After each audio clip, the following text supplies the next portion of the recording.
Here is Nicole Wallace, who was George Bush's communications director on MSNBC.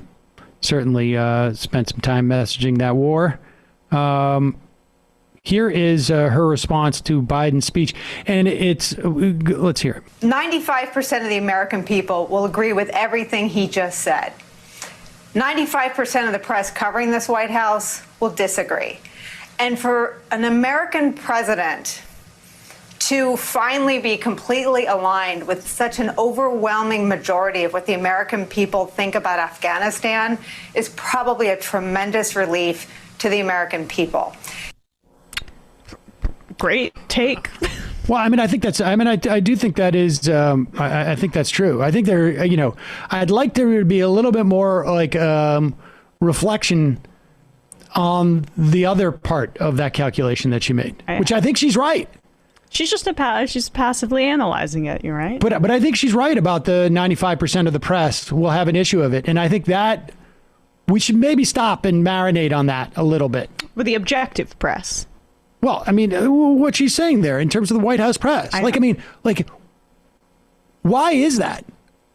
Like, why isn't the next week or two of shows focused on the idea that the American public wants out, the president of the United States wants out, but 95% of the press covering the White House have an issue with that?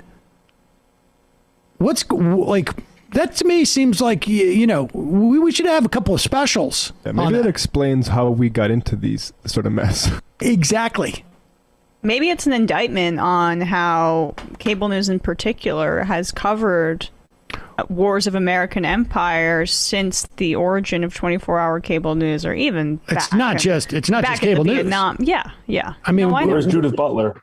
Miller. Miller, sorry. But it's the Times broadly, the Post. I mean, all of the major newspapers were completely in lockstep. Even like the New Republic and those sorts of places. Oh well, the New Republic at that time was not the place to be citing. Believe me. But that's a good point. But it's not just. That's something like we might want to take a break from regular scheduled programming and spend some time to figure out like what the implications are where you could have 95%. And I think she's right. 95% of the White House press take an issue with this. But you know what the conclusion of that is likely for a lot of members of the press is, well, it's just because we know what's going on. Right. We're a little more savvy, except for all the parts that are actually involved with this. Except for the facts of how often we've been wrong and yet still arrogant. It's hard to look our coverage. It's hard to look savvy in the shadow of those images from the Kabul airport. Yeah, indeed. Well, no, but it was just like. But it's Biden's fault. But the way that's it. Yeah, that's it, right? I mean, that's exactly it. The savvy is that he screwed up. This shouldn't have happened while we were all looking. This is supposed to happen weeks and months from now. And that's what Biden's plan was too. That's what we admit. We didn't anticipate this happening so quickly. Well, good on them for finally deciding to show some footage from Afghanistan, right? Indeed. Folks, there's more of what you've just saw where that came from. That's if you hit the subscribe and like button. Thank you.